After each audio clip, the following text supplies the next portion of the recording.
Om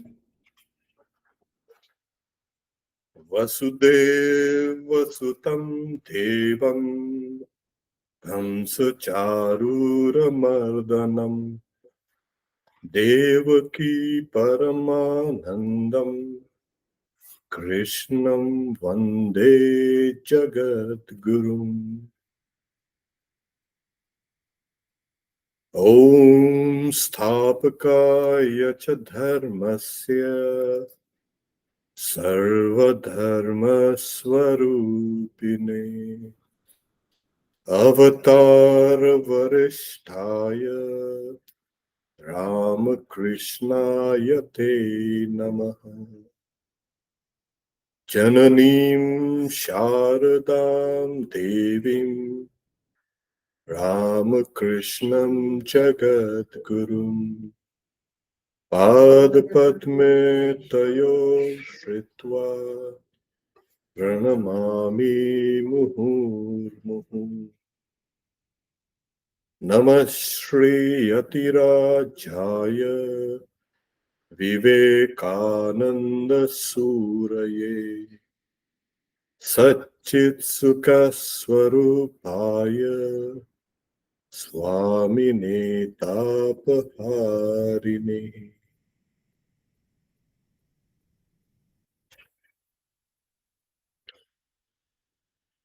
The Bhagavad Gita, 15th chapter,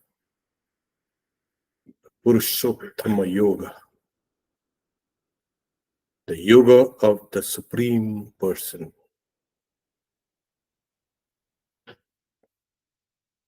We had done the first verse and it kind of laid down the groundwork. We'll recap some of the salient points so we can fall into that understanding. As I've been requested, we chant the verse and then we explain it. I'll chant it in Sanskrit and I'll read the translation from my book, while you can read the translation from your own, because every person translates the same thing slightly differently. The first verse, as we are saying, it is these verses are used to be chanted before eating. Before. Yeah. The first verse, Urdhva Mula Madashakam Ashwatam Prahur Avyayam Chandansi Yasya Parnani Yastvam Veda Saveda. The second verse which you're going to take today. Adascha urdhvam prasitatasya shaka guna pravriddha vishaya pravala adascha mulan anusantathani karmani bandhini manushya loke. To take it kind of word by word, the first word is adascha and urdhva. It's in all Indian language. Ada is down or below, and urdhva is up. Prasrita. Sri is to spread, the spreading.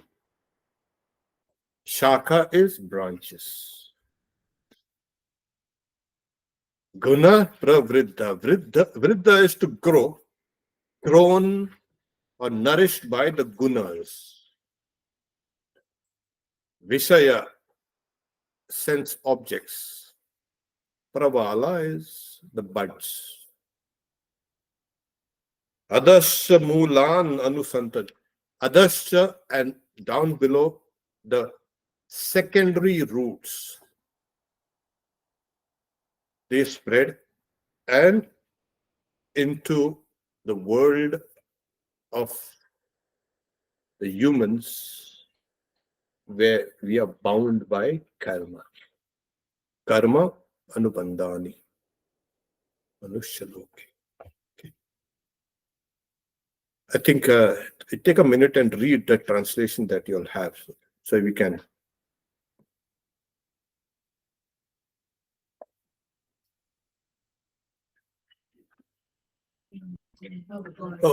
You could read it aloud then. Yeah. Lakshmi. Below and above are spread its branches, nourished by the gunas. Sense objects are its buds, and below in the world of men stretch forth the roots, originating action. Yes. The branches of that tree, spreading downwards and upwards, are made stout by the gunas. And they have the sense objects as their twigs, or buds, or sprouts. The secondary roots, which are apt to produce actions later in the human body, spread downwards also. So in the first verse, we had seen Urdhva Mula Adasya. There is an eternal Ashwatha tree. It's called a peepal tree, with its roots above and stems and branches below. Okay, the leaves are the Vedas, because the leaves protect the tree. The Vedas protect that eternal. What in these two, the third one also, the analogy is brought out. You see, Vedanta always takes what is known to you to explain what is unknown to you. Well, I can see there's existence, but you are seeing only a small part of existence.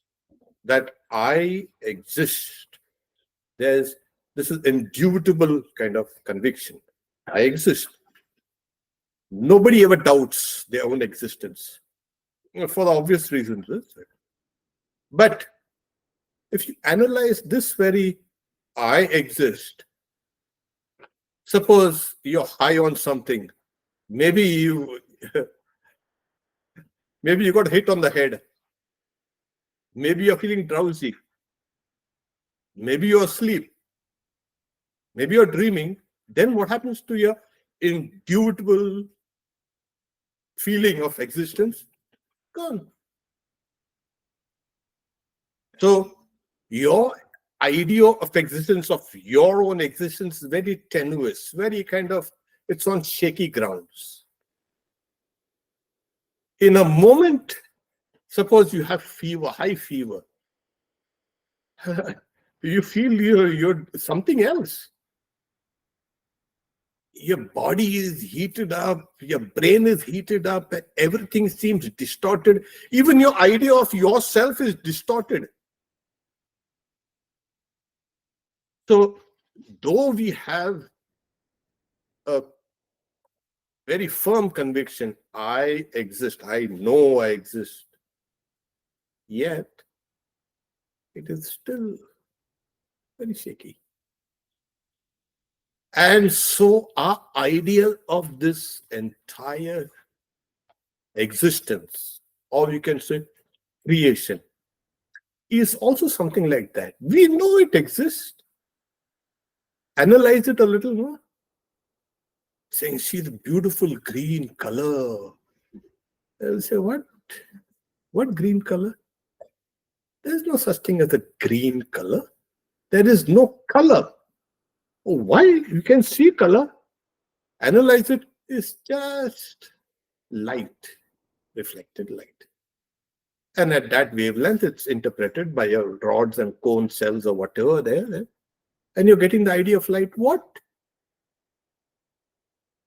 So this whole universe is this, everything is solid looking. Analyze it.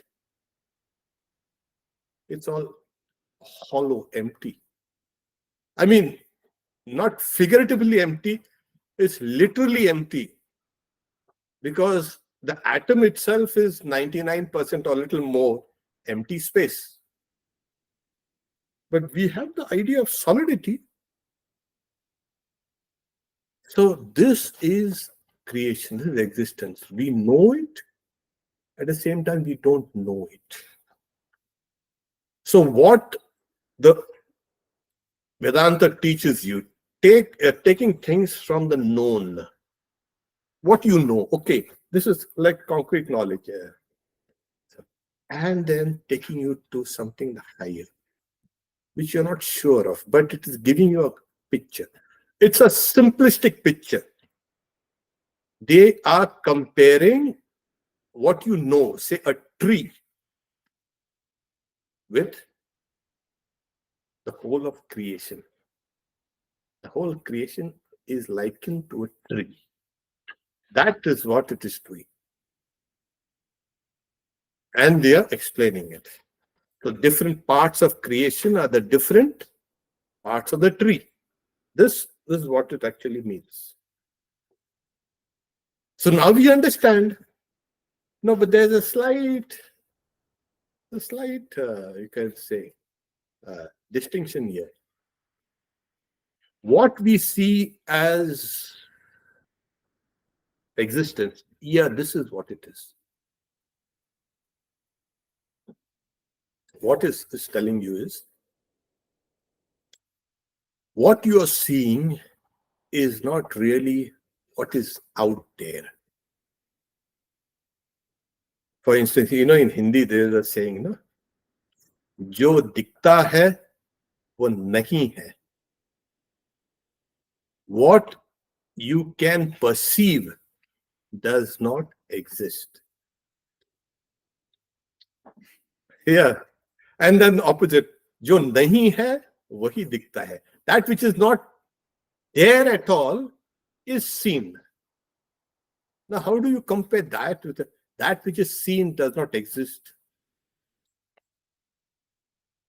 This is, in the tradition of monks, especially in the Himalayas, monks and there, they use this quite often. So, how are you? Fine. Where are you going there? Be careful. What you see does not exist. So, what the Bhagavad Gita is doing is, it's reversing this image of the whole thing. What do you mean reversing? It's saying this existence that you think is a reflected existence.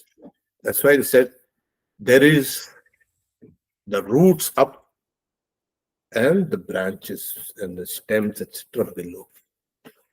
So I was telling last time, where do you see this? Well, you don't see a tree. Of course, Shobha sent me a picture of, she had gone to where? Hawaii, Alaska, and then she saw the tree, the upside down tree, the roots up and down below. But there's another place where you can see the reflection of a tree in the lake or in the pond.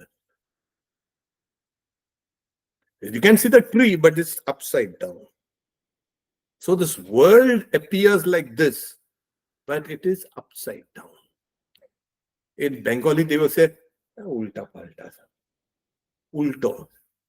You're seeing things upside down.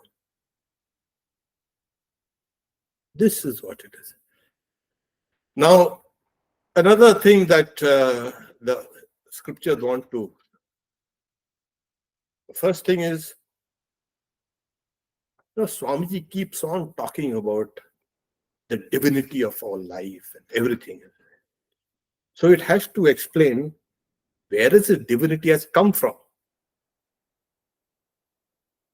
And this divinity has come from the root. Its root is in that Brahman.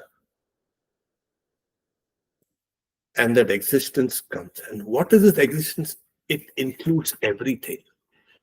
Everything that has existed, is existing, will exist, is in that tree.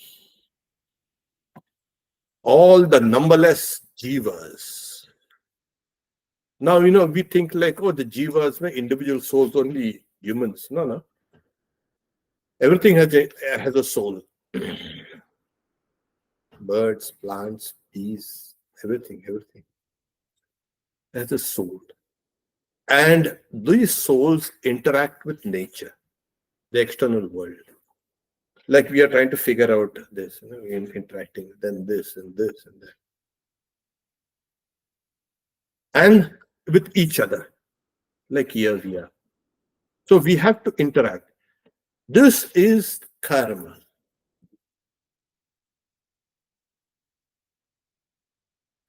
And this karma is of three qualities, three types. One is sattva, one is rajas, and one is tamas. So there are some people who are very sattvic, and there are some people who are rajasic, and there are some people who are tamasic. Tamasic is indolence, laziness, sleep, sloth, and then the murderous tendencies. All the crime and all the crazy things you see in this world is because of tamas, because it covers, it's dark. So there are some people and a lot of people who are of this type. In these types of people, the idea of religion and all these things does not arise at all. Nothing. Impossible. You take a person and try to teach him about religion or the tamasic people, impossible.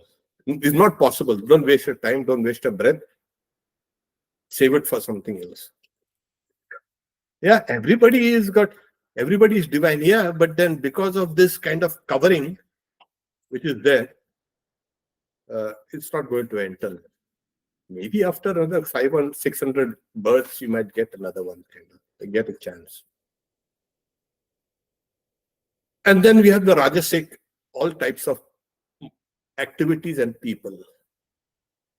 The constant drive, the passion, the desire, the workaholic people, and running for this, for glory, for recognition, for this, that, riches, name, fame, all these things are huge. These are the drivers. So they are the one time. And sattvic, it's all light and love and translucence, knowledge, inner bliss, happiness. All these things are.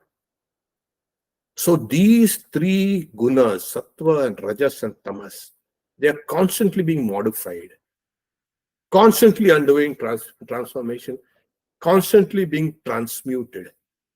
And it creates this world of experience. The first experience is you experience your own body. And manusha loke. Manusha is human. Loke is lok, is to experience. When you say manusha loke, it's a world of experience of humans. Now, if you say Devaloke, the world of the gods, what it means is you have experience which are of divine nature, godly nature. Okay, so you have a body which is godly. So you experience that. So because the experience is here, you may be seeing that tree there. Are you sure you're seeing that tree there, or you're seeing it here? Where does cognition exist? It's here. The tree may exist there, or who knows what is there outside. But the experience of the tree is here in me. So the world is experienced, but it's experienced here. So this is called Manushya Loke. This is the world of experience. So this is the tree of samsara.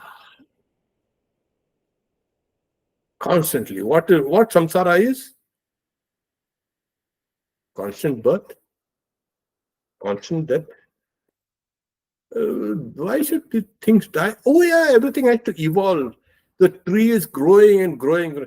As we said, Sanatana, this tree is eternal. When did creation begin? We never get into that bad logic. When did it begin?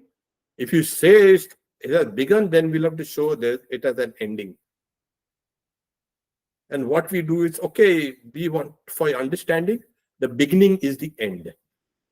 So where it begins, it ends. It's cyclic. The whole thing is a cycle, over and over. There is no end. There is no beginning. It's a cause. So this tree is eternal. But the tree, like I said, it's reflected. So the existence that you see is a reflected existence. We are not seeing things correctly. We are seeing things ulta, upside down. Yeah, Sri Ramakrishna also says, see what a paradox. The root of a person is here. Here. And the root is up. It should have been down. It's only with Sri Ramakrishna, when you read Sri Ramakrishna books very carefully, my God, he clarifies the whole chapter in this one word. The root of the man is up. Yeah. So the root of this world is up. It is that Brahman. You have to show that this world has its origins are divine. We don't say this world is a material world. What you are seeing as matter is a distorted view of reality, of divinity. Nothing is what is called matter. Really? See, yeah, nothing is matter. So what do we experience? That is, like, take for instance, I'll give you two examples. It's in Sri Ramakrishna's life. So Hriday was his nephew, and he served Sri Ramakrishna for many, many years. So one time, Sri Ramakrishna and they had gone to the Panchavati and they were returning. It was night, and he used to accompany Sri Ramakrishna wherever he. And suddenly, he looked at his feet. They were not touching the ground. He looked at his uncle, Sri Ramakrishna. It's all luminous. It's all light. He looked at his own body. Hey, light. He looked. Uncle, we are not ordinary beings. We are divine beings. And he's making a big noise. Let us go to Calcutta and let us liberate all of them. And Sri Ramakrishna, hey, Sala. They're making such a big noise. It touches the man. Again, he feels his body as this body. And he was crying, why did you do that? Why did you do that? Saying, I get so many experiences throughout the day. I don't make a big row about it. I don't make noise. And you get a little and you start shouting. You'll wake up all those guards there, Darwans. And he kept on weeping. So what can you do? Another time, Swami Vivekananda was talking to Sri Ramakrishna. Sri Ramakrishna is telling him to read the Ashtavakra Gita. That is very high Vedanta. And Swamiji, and he is not comfortable reading that because it's high Vedanta. I said, closed the book and said, "Uh, these rishis must have been drunk or something mad." So Shri says, you may not agree with what they say, but don't call them mad or anything like that, drunk or anything. So he came out of the room and he sat down with his friend, Hazara. Hazara was a great friend. Sri Ramakrishna had used the word friend in English, but he used to pronounce it friend. You should say Hazara is Noren's friend, or Noren is Hazara's friend. Yeah. So you go there and sit with Hazara. Hazara is like, you're the grand fellow. He was short-statured and nice long beard. And he used to sit with a thick asana outside Sri Ramakrishna's veranda there and do a lot of japa. He used to do a lot of japa. And people used to get impressed with him. So, and he used to smoke that hookah. And Swamiji also, so he went and they were laughing. The cup is God, the pot is God. And they were laughing. And Sri Ramakrishna comes. What are you laughing? And he touches Swamiji. And in an instant, Swamiji sees the whole thing was transformed. This very thing that you are seeing was transformed. He saw everything as that divinity, that light. When the first time, and it happened like that. For 3 whole days, he came home, he was in that state.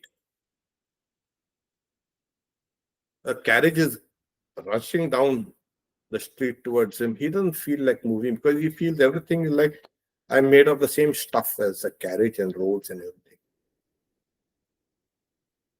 After 3 days, his mind came down slightly. And then he sees everything dream-like, like a dream. And so there were the iron railings in what is called Hedwa Park. Have you been there? Near Swamiji's house nearby, there's a park. That park still exists, and I don't know if the old railings are still there, but if it is there, it must have been replaced. So he tries to bang his head against those iron railings to see if they're real or they're dream real.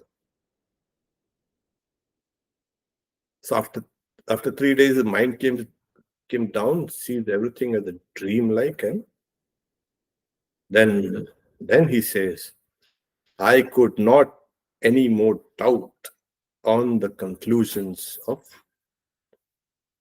the rishis.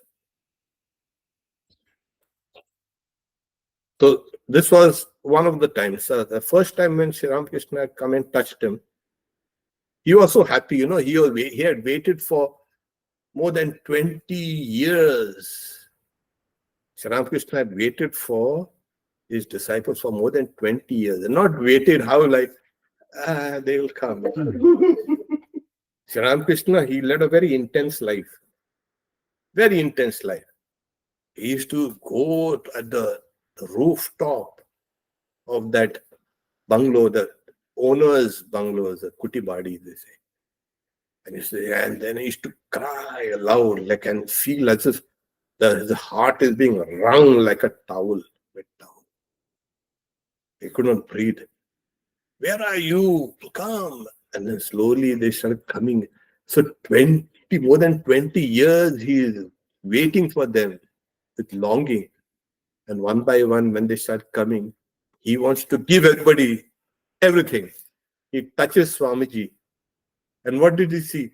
Swamiji is saying, in a twinkling of an eye, I seen the doors, the windows, the walls, the ceiling, the floor merging into space, whirling and merging into space and into a void. And my own individuality also being drawn into that. Then he said, what are you doing? I've got my father at home. And Sri Ramakrishna, all right, touches him and brings him back. So This solid-looking world, for us, it's solid-looking. Very solid-looking.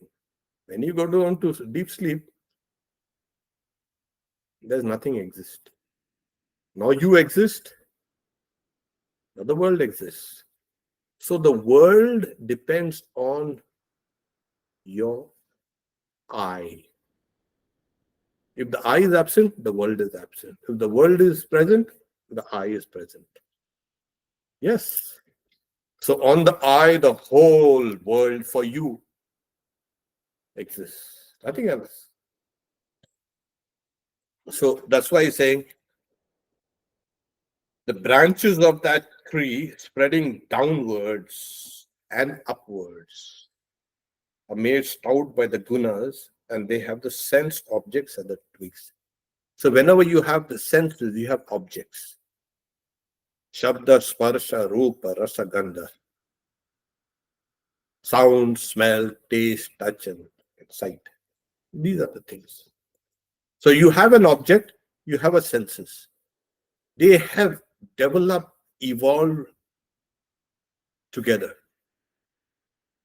Because there is sound, you'll develop the organ of hearing. So what it means, the world has evolved along with the jivas, with bodies, because the world and the body is one. Suppose, Sunanda is going to give us some food, and then suppose like that. All that food has been brought by nature, and we will eat it, and we will be able to immediately become one with it. That food which was outside, say an apple, that thing which was an apple now is no longer an apple. It has become me. There is no such thing as now, that was an apple. That is now me. So the external world and I am, in a way, one continuous state of matter. It won't be. Otherwise, if that was different and I'm different, we would have died. We couldn't have. The same way, not only food, but water and air also. We've got to take it from outside. So the verse implies that which is outside is an extension of ourselves, or we are an extension of that.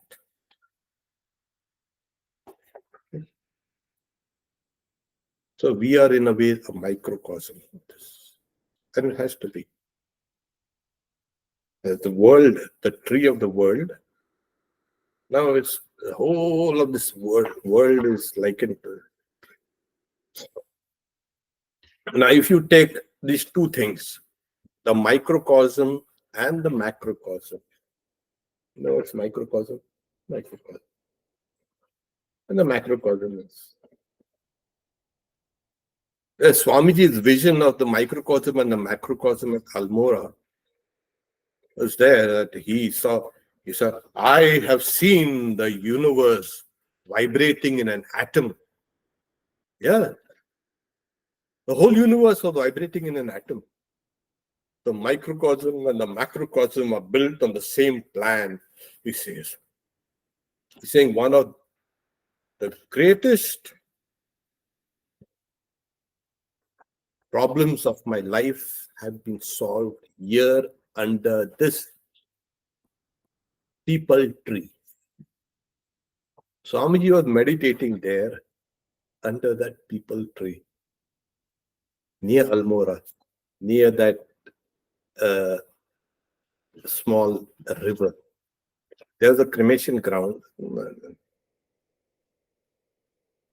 There again, people tree.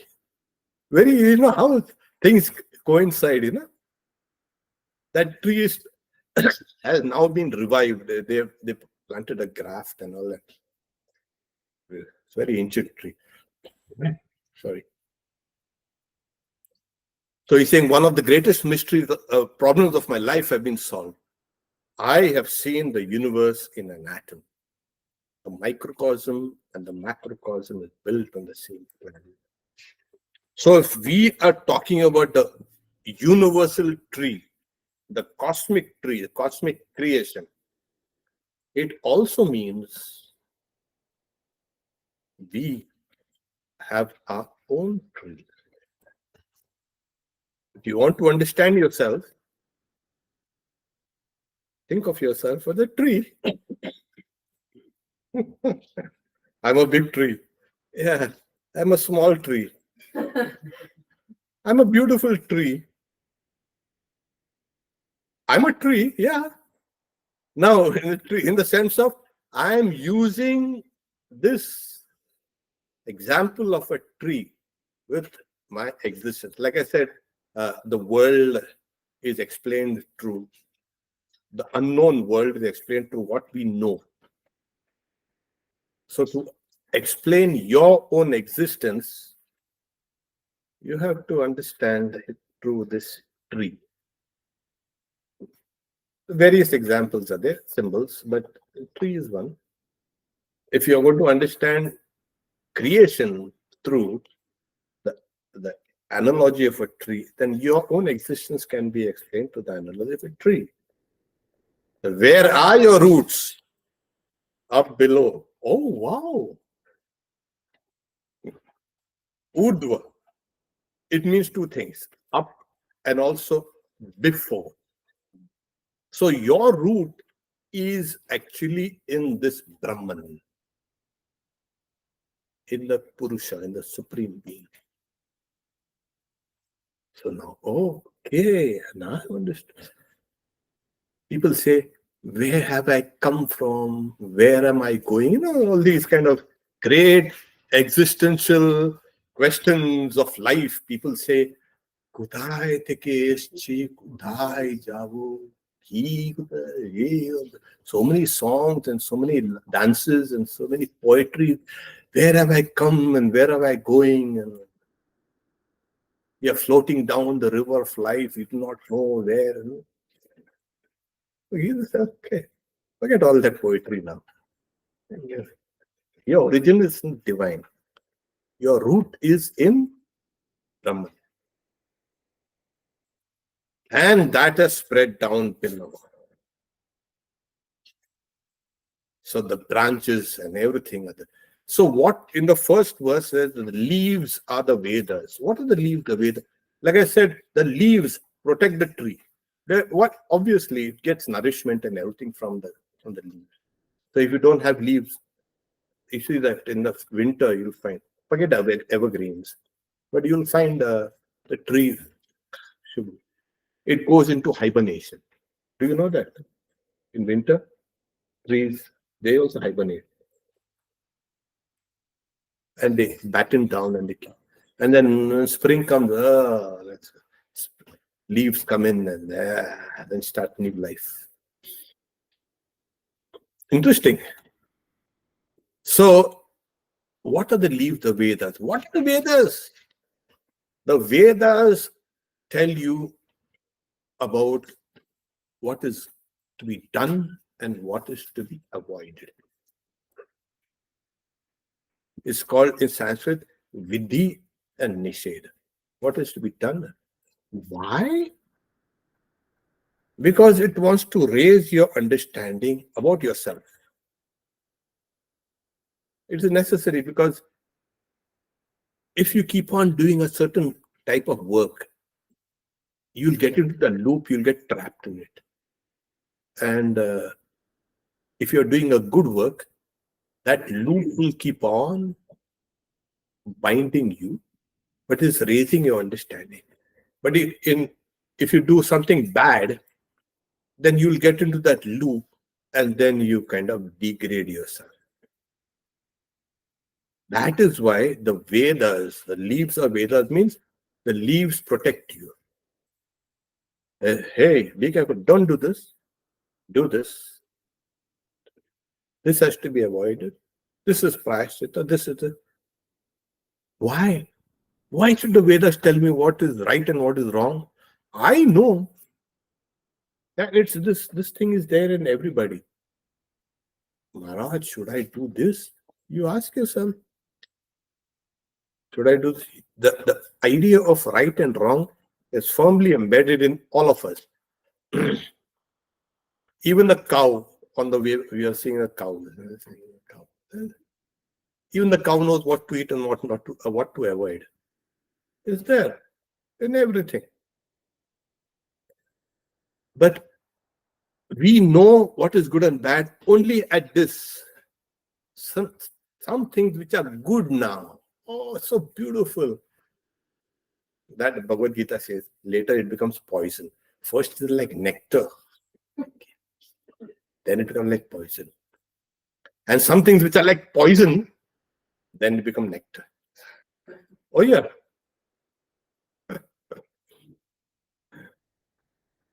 So you don't know the real nature of that. The Vedas give you the entire sequence.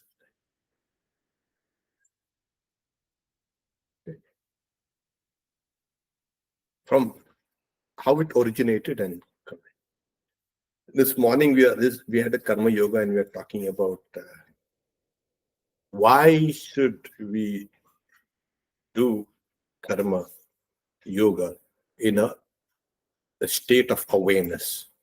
Slowly you get the insight into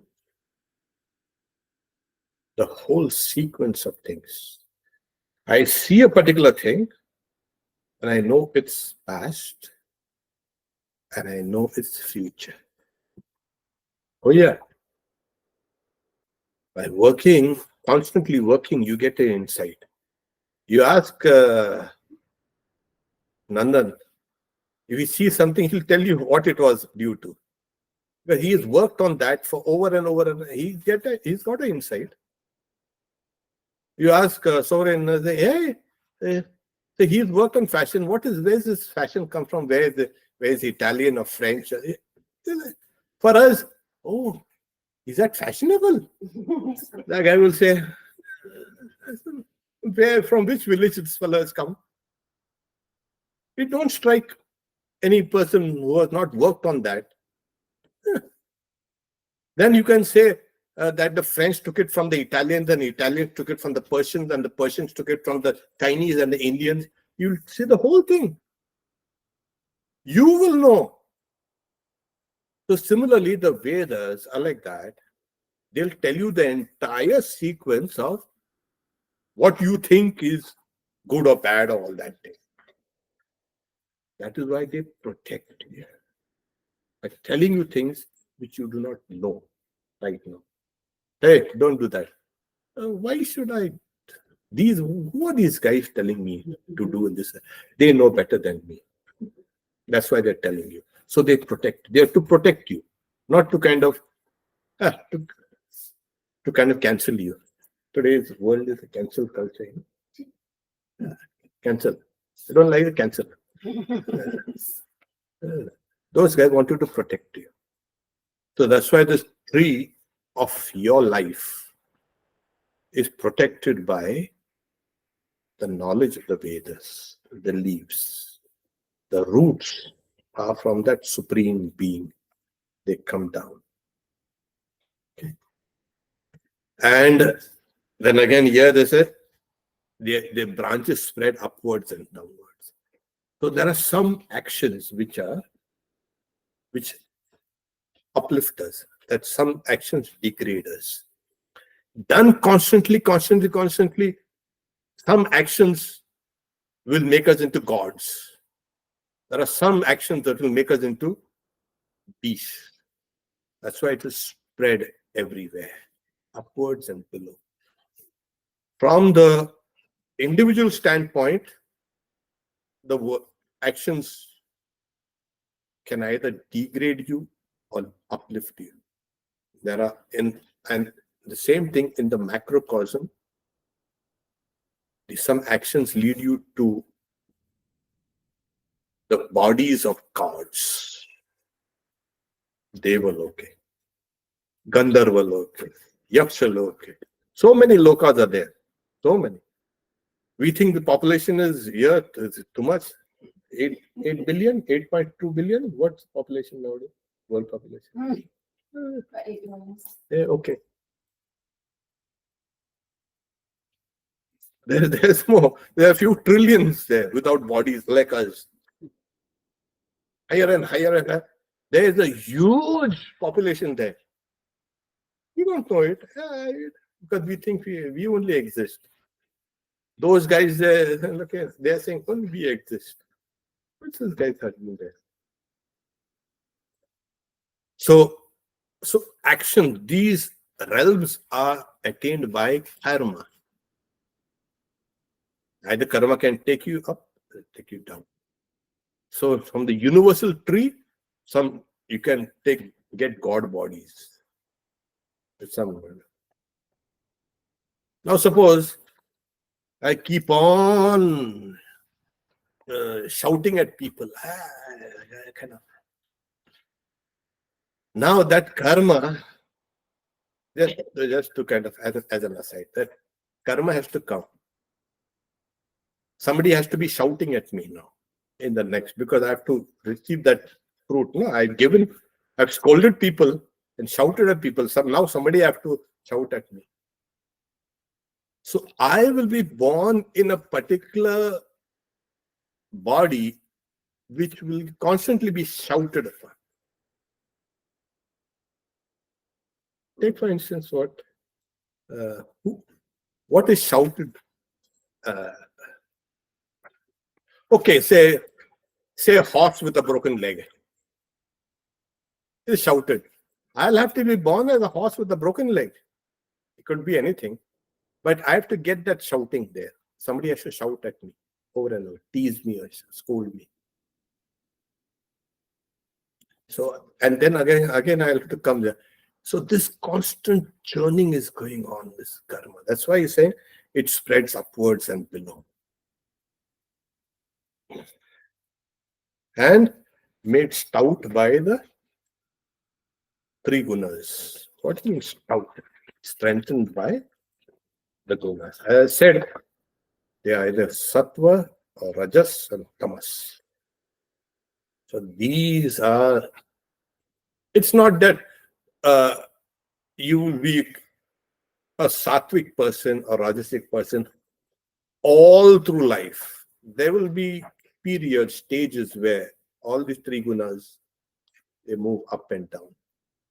There will be one dominant guna in your life. So they're constantly modifying, constantly mixing up. And it's not just three cut and dried stages. There are these gray areas between them, large gray areas. So strengthened by the gunas, and they have sense of objects as their buds, or you can say sprouts. So from the branches, they emerge, these kind of buds are emerging.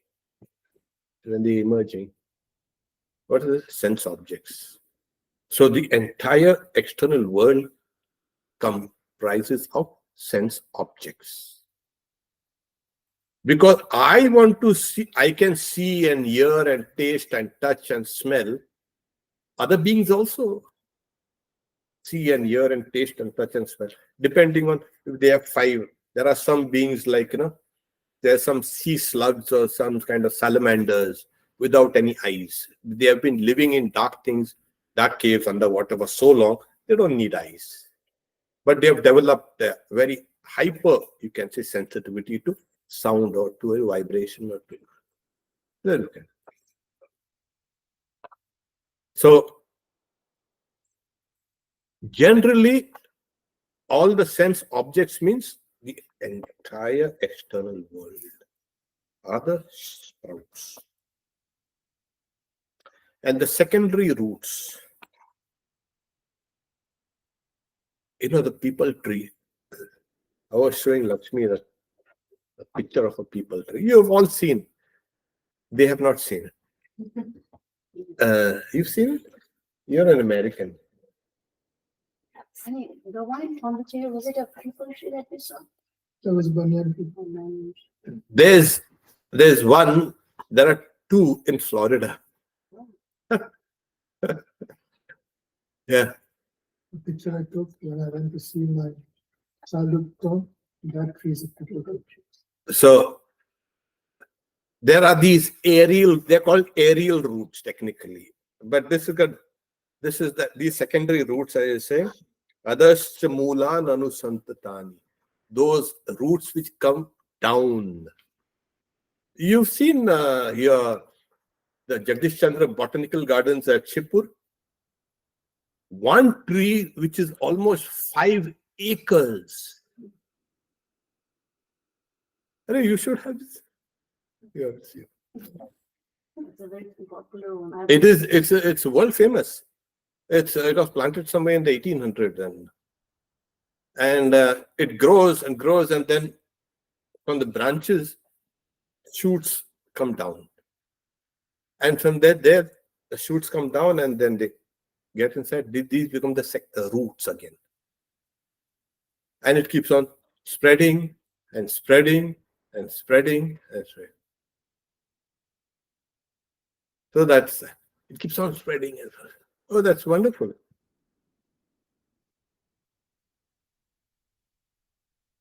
Yeah, so I went and so in Florida, there's a botanical garden. They had bought various trees from all over and so they had bought this people tree. And there's some enthusiast, they liked that, and they planted a sapling in their backyard, which is not near the center on the other side. And now, I was just saying, the poor fellow doesn't realize that tree will take his house and everything. In the botanical garden, there's space. It's already coming very close to the house. So the aerial roots, they come and they become very strong. Yeah. I remember when we were young, they are just coming out and we used to catch and we used to think we are Tarzan swinging. They're not vines, but they are roots coming out. And they used to break and used to fall and all that. So it was so these come, they get inside, and then they spread and they spread and they spread. This is what. It's apt to produce action later in the body, spread downwards. So these are the karmanubandhini, that tied by the actions of people. So whenever you have an external world object and you have an experience here, you always get the two together. Suppose Shrestha is made to say, stay alone in the room, no coming out. See what happens. After one day, she's going to go crazy. She'll break the door and come out. That's why they say solitary confinement is also something called a whiteout. They put people in prisons with everything white. Yes, everything's white. The bed, the door, the lights, the walls, everything is white. These guys go crazy. Yeah. So nice fun. So solitary confinement is very, very, very nerve-wracking. It'll turn you crazy. Because our bodies and minds are designed to interact with this world. You cannot say, I don't want to. I don't like the world. Try it. You can say it for 2 minutes and I want the world. I'm going crazy.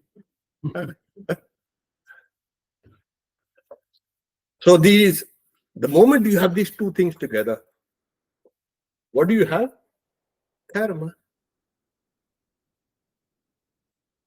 Action and reaction. That is karma. Or I act on that world and the world reacts to me. I tell Dia something, and then she doesn't like it, saying, keep quiet. That's a reaction.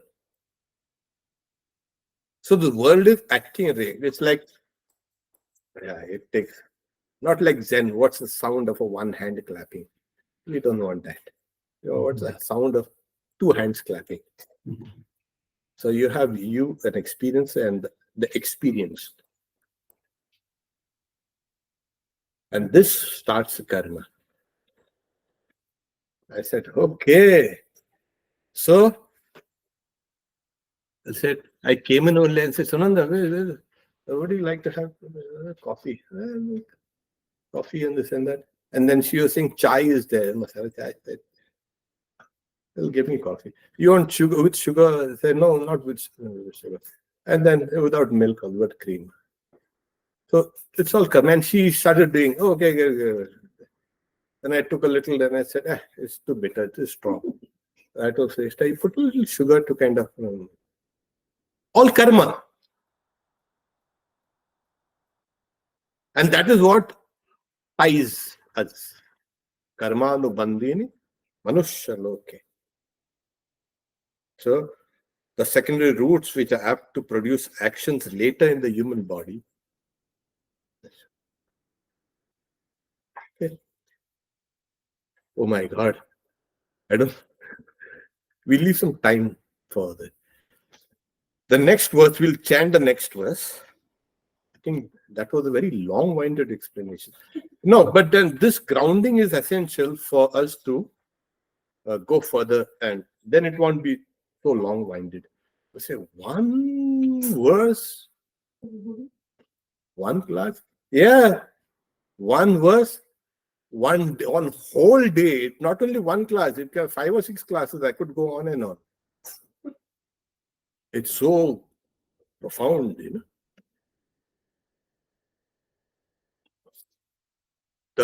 We'll chant the third verse.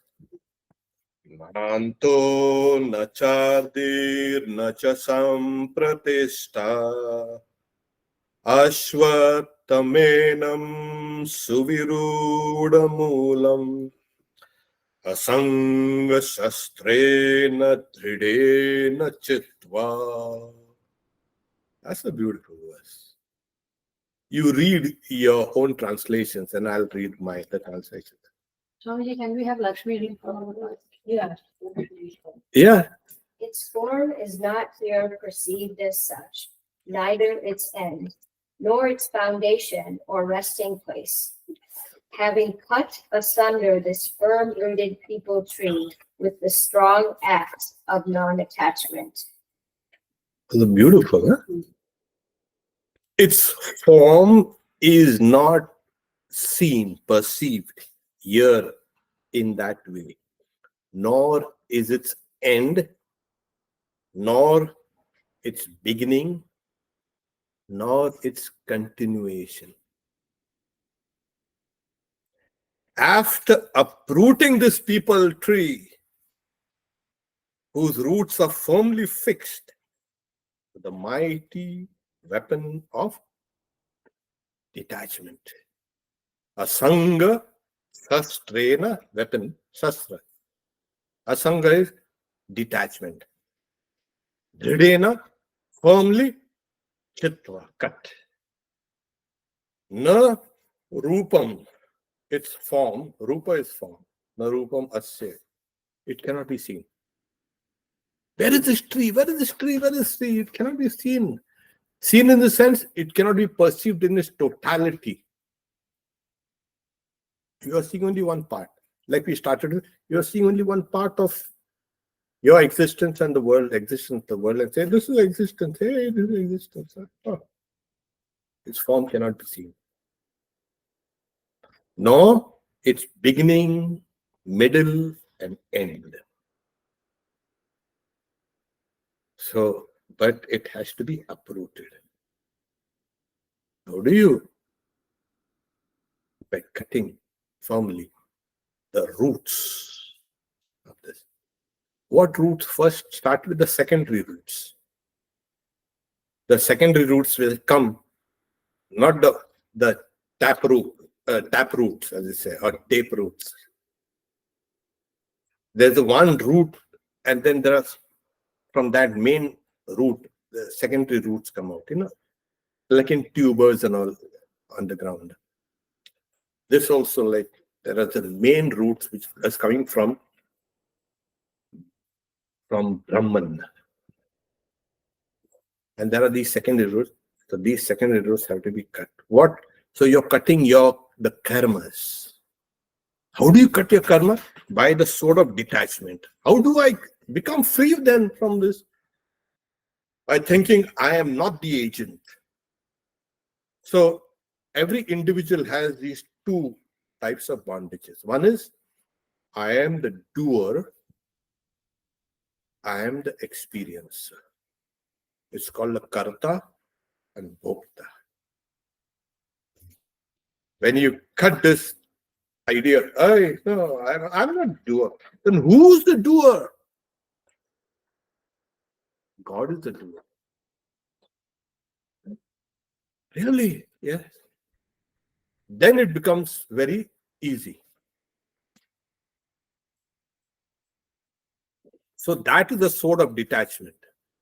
You detach your idea of yourself as a doer and then replace it. The God is the doer. And the manager. So that is the only way you can cut this. Because, see, what can be seen can be destroyed. You have not seen. It cannot be seen. So you start here at this very business, this idea of detachment. That all those, I'm the experiencer, and I'm the doer, and I'm this and that. That once it goes away, then you're becoming free. Then what do you see, that you thought you were one kind of part in that whole tree, but now you are actually everything in that tree.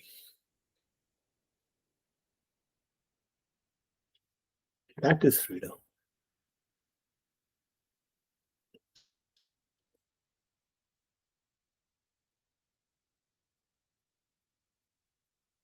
So this form, this tree is not seen anywhere. So like I said, in that Hindi, they say, "Jo dikta hai, wo nahi hai." That which is seen does not exist. It's like Swamiji one time seeing, he's walking in Gujarat in that desert areas. And he's saying, I don't know why the people are saying this kind of a desert country. Everything is so green and so full of lakes and all.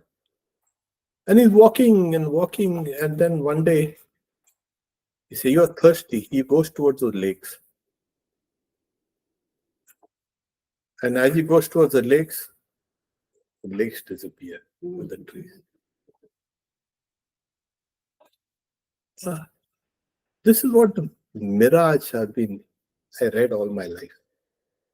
It turns back, smiles and turns back. And the next day he starts walking again.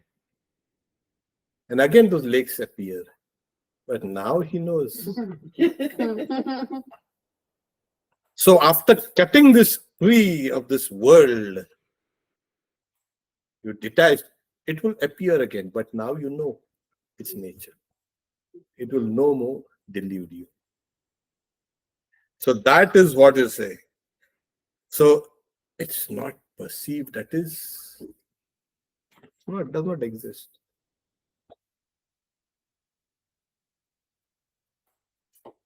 In this, it is all the living beings, all are living in this crowded place. Living beings in the sense, you see, we say even the gods are living. No, the gods are living. The gods are dead. You cannot have dead gods. And if you have gods, that means there is prana also there. And if prana is there, there is life. So they are living. Only the difference between them and us is, ours is 50 or 60 or 70, 80 or whatever. And the earth is, no. They are like, these are chiranjeevis. A long life they have, a very long life. But at the end, oh, it's over. So like one day for us is say 10,000 years in the higher worlds. Yeah. Like, take for example, one day and night for us. For Brahma, the creator God, you know what it is? One kalpa, one cycle. When he wakes up, the creation begins. And he's awake and the whole creation starts. And then when he goes to sleep, all creation goes away. So his one day is different from our one day. And our one day is different for those insects. They come out once in 16 years or something like that. 18 years. Cicadas. So all of us have different ideas of time. So Brahma and the gods, they are a long life.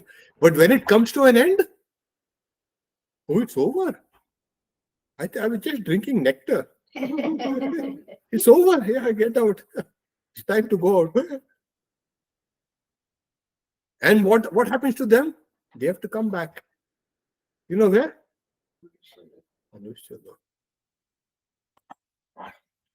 Yeah. They come back. That's why they say the human life and human world is the best. There's a balance of everything here. Everything is balanced. Joy, sorrow, love, hate, this, that. Everything is perfectly balanced. Everything. When you're feeling happy, wait. After some time, wait. You feel unhappy. Once you understand this, life will become much more easier. Yeah. This is what it is.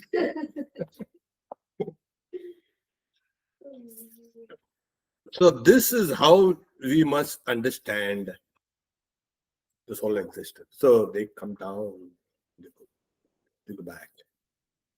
So this whole, from the highest Brahma Loka down to, they say, Brahma, from Brahma, Stamba Parita, the blade of grass. This is all one existence. One existence. One continuous existence. We have not seen anything like that. We have seen only one slice. In the whole spectrum, we are seeing one band with ear. Oh, this is the world. Ha ha ha. This is my world. Ha. We are the world. We are the children. There's a song. Yeah. We are the world.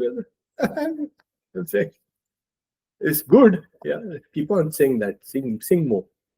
We are the whole world. The whole world is this whole tree. From there, from the highest to the lowest. They're saying, so why are these people canceling us? In their conversations, in their this, they don't even recognize our existence. Only when they are in some trouble, some fellows, they will come and put some lamp there or something. Oh, please help me this, please help me that.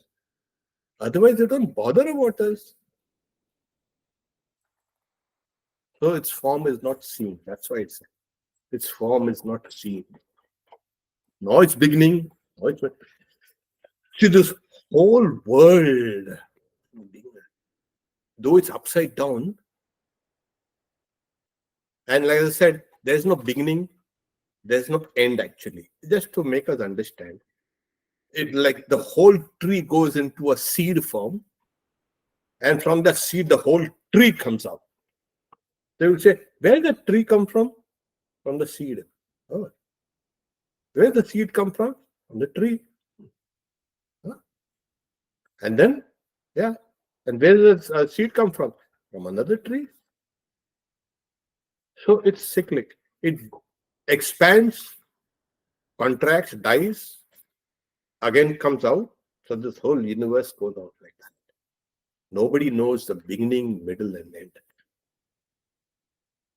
Only God knows. You know why? Yeah, we say only God. God knows. Actually, no. God has to. It's like this, Suppose I do something, and then that result will have to come to me. Suppose it goes to Sreshta. I do something, it goes to Sreshta. Sreshta, what she does, it comes to me. The whole thing will collapse. Yeah. Who will do? I did something good. I got a bad rap. Why should I keep on doing good? Oh, I did something and each person's actions, those results come to that person only if there's a slight mix-up. Slight. Suppose our karmas, we are doing all the karmas, it gets mixed up. You know what happens is the whole thing will collapse and fall down. So the big honcho, the top guy, the big gun, has to see each and every person gets what that person has done correctly. You may not know what you did in your previous birth, but you're getting it now. So I never deserved this. You did something. You got it. So the whole thing is ruled by that Supreme. So when you say rule, that person rules everybody. Now you say more about 8.2 billion, whatever, or 3, whatever. And there are so many ants, their numbers exceed even the combined weight of ants exceed the combined weight of humans. Ants, spiders, this, that, from the lowest to the highest. Everybody's been given that particular thing that a person, that jiva needs and has worked for. So the one who was doing all this, oh my God, amazing. How is it possible? That's why its form is not seen. It cannot be seen. Its real form. The real dynamics which is going on cannot be perceived. It's impossible to know. So get out of the mess by coming out of it. Okay.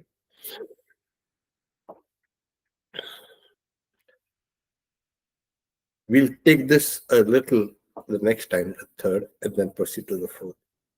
Then it's asking, what do you do? Then you have to meditate, and they'll give you a meditation on that. So, yeah, fourth, fifth, sixth,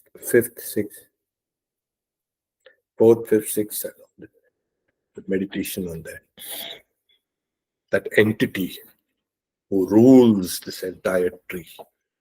Because tree, somebody say, hey, what are you? I'm a tree. A tree. There must be some owner of the tree, somebody who started the whole thing. That is God. Always. So that God who is within everything, who was at the beginning as the roots, has come down into everything. that God.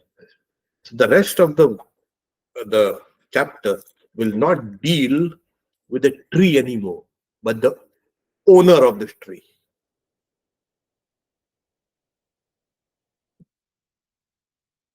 Om Shanti Shanti Shanti Hari Om Tat Sat Sri Rama Krishna Arpanamastu